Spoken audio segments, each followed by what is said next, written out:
reaction to West Virginia basketball's first win of the season. It wasn't pretty. It wasn't pretty. Final score was 70-54. It looked ugly at times. It was only a 6-point game at halftime. West Virginia, it was 35-29 at the half. West Virginia didn't shoot the ball well overall, but there were some positives. But first, let's talk about the negatives, and boy, were they negative. And look, some of this may be an overreaction, and I'm going to try my best not to overreact, but that was some ugly basketball. I think it can be explained, though, and I'll get to that in a minute.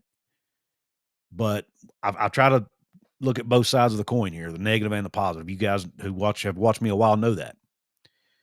But it was very ugly. West Virginia only shot 28% from the floor, from three, rather. 44% overall. 5 of 18 from three. And the free throw shooting was even worse, only 66% from the free throw line. So this team, we saw some poor shooting in the exhibition game. That poor shooting continued into the opening game of the season against Mount St. Mary's. To make it even worse to me was the fact that your two best shooters, two guys who you're going to be leaning on to be your scorers, especially from the outside, Honor Huff and Trayson Eaglestaff both, once again, shot the ball poorly. Huff was 3 of 12 overall from the floor, 3 of 11 from three-point range, and he did have 16 points because he went 7 of 7 from the free throw line and scored, a little bit from the inside. But that 3 of 11 from three, not good. You want to see him make more of those. Then you go to Trayson Eaglestaff. He only got up 3 shots. None of them went in, and he was only 1 of 3 from the free throw line. He got fouled on a 3-point shot, only made 1 of 3 from the free throw line. Now, do I expect these two guys to be cold like that every game? I do not. And these guys are going to get some points throughout the season. But looking at this particular game, it was ugly. Did not look good. They could not buy a bucket, especially Trayson. Harlan Obioha, we saw how he performed in the exhibition game against Wheeling. 19 points. That did not carry over to this one. He only had 5 points in this contest. 0 for 0 from the floor. All 5 of his points came from the free throw line. And he also had 2 rebounds. Again, not that good, which that actually goes into one of the other negatives I'm going to talk about. But he only had 2 rebounds, and he's 7 foot tall. Had 3 personal fouls, and again, only 5 points.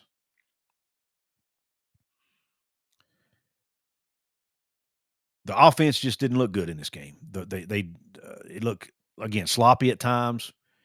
Just couldn't make their shots, missing free throws. It kind of reminded me, and I think I texted this to somebody during the game, and it kind of reminded you of those old Bob Huggins teams. And you remember how at every preseason he'd say, man, we can make shots. We got guys who can make shots. And then they'd go out in games and not make shots. It happened almost a year. It actually became a joke almost on Twitter. But we can make shots. And these teams had a tendency to struggle from the free throw line. Man, it looked so much like, but they play good defense. And that's exactly one of the positives from this game for this Mountaineer team. The good defense. They played elite.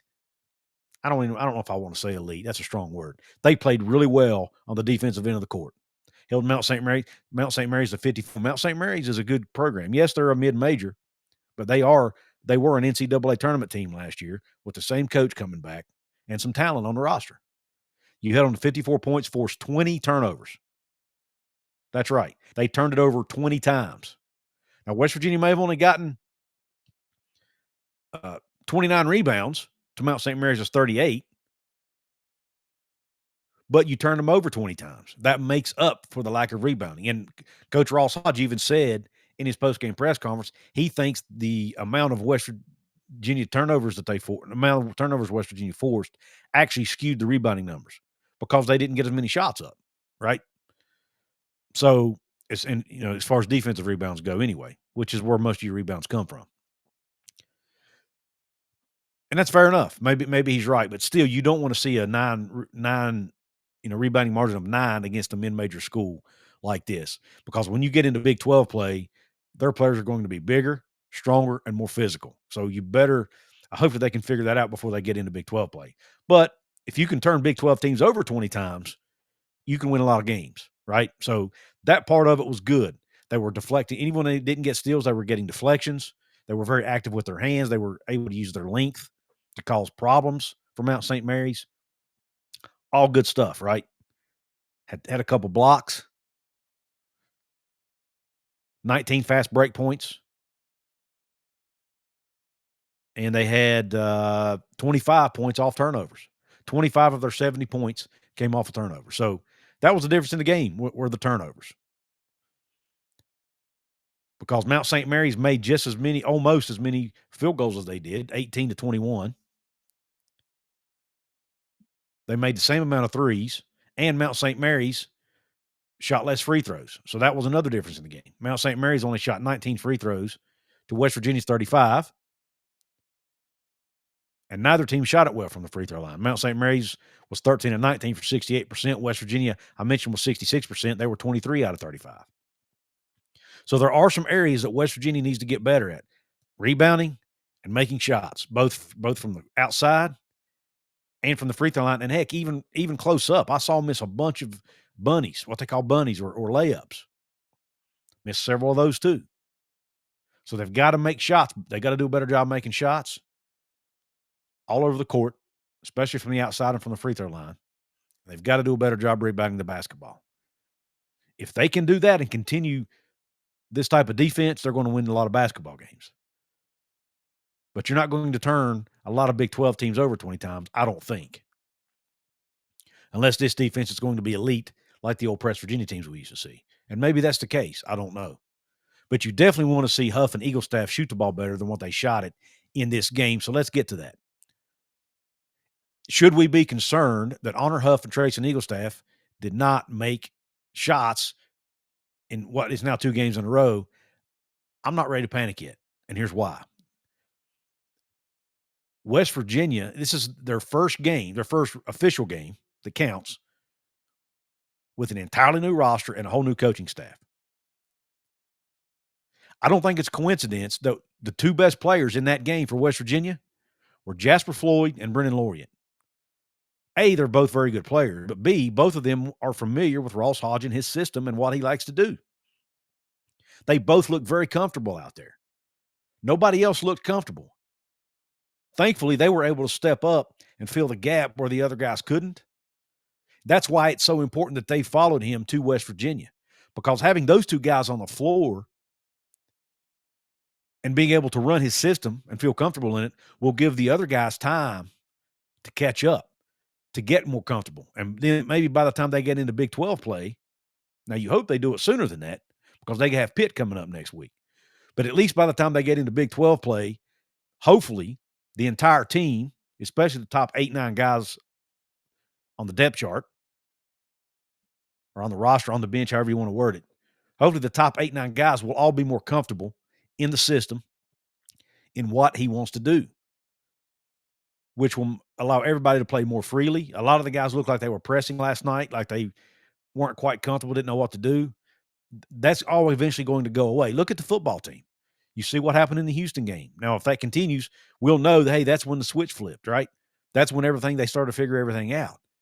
When you have a new team like this, it takes a little bit of time for everybody to feel comfortable with each other on the court, comfortable with the coaching on the court, and what they're asked to do. It's a lot different from practice, right? Everything's moving faster. It's more intense. It's just a different level. So I don't think it's time to panic yet. These guys will eventually make some shots. So don't panic, Mountaineer fans. Yes, it looked bad. It looked ugly. I'm not going to fret it too much. Now, on the other end, I'm also not making a big deal out of the fact they won by 16 points over a team they should have beaten by 16 points. And yes, they forced 20 turnovers. But again, that's what they do. Can they do that against, better competition? So basically, I'm at a point where I'm not going to overreact either way. It's not exceptionally great, but it also wasn't exceptionally bad either. Now, I will say we have another point guard who appears that he's going to be an absolute stud on the defensive end of the court, And yes, the last two we had were named Javon, or two of the last ones we had were named Javon. Javon Carter and Javon Small, who were both elite defensively as point guards. And this one is not Javon, but his name does start with a J, and that's Jasper Floyd, who I mentioned earlier. I talked about him and Brennan Lorient looking good. Both of them are positives. Yes, due to their comfort level with Ross Hodge's system, but B, they just know how to play, man, and they know how to play together. Jasper Floyd lit it up, 25 points and 5 steals in that game, to go along with 4 assists and a rebound at the point guard position. 9 of 13 from the floor, 1 of 1 from 3, 6 of 9 from the free throw line was Jasper Floyd. The defense was spread out. The teams were still respecting Eagle Staff and Huff because they knew that they were shooters, and it opened things up for Jasper Floyd. And several times he was able to get the ball to the rim and score.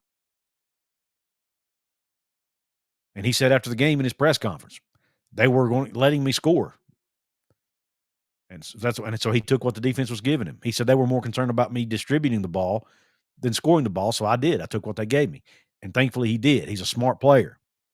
And now we know why Coach Hodge brought him over. And by the way, shout out to my partner who does the Golden Blue Breakdown show with me every week and who's partners with me over at WV Sports Chat, Jonathan Martin. He has been saying all offseason that he thinks Jasper Floyd's going to be a heck of a player. He thought it was a great ad. And I agreed with him, but I do want to he's probably been higher. He probably was higher on Floyd even than I was. So hats off to him. And also, Brennan Lorient, he had a double-double, 11 points, 13 rebounds. Anytime you get a double-double, that's a good night. So even though the team didn't rebound great, they only had 29 total. He had 13 of those 25 himself. So a great night for him. 5 of 9 shooting from the floor, 1 of 2 from the free throw line. So Brennan Lorient, Jasper Floyd, 2 bright spots. Now Huff still ended up with 16 because he made his free throws, 7 of 7 from the free throw line.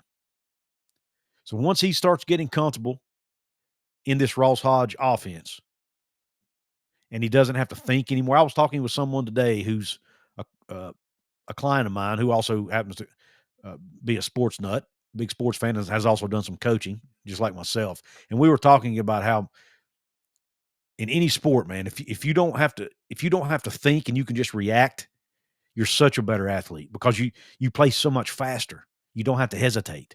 That's what we saw some with West Virginia's football team. I think it's the same thing with what we're seeing in West Virginia's basketball team. You see it at every level, high school, college, it doesn't matter. You see it. If you're new in a system, it's going to take you some time to figure it out. And when you've got an entire team like that, it's going to take the entire team time to figure it out. That's why it's important that they play these first few games against teams that they should be able to beat while they're figuring that out because they're just more talented, right?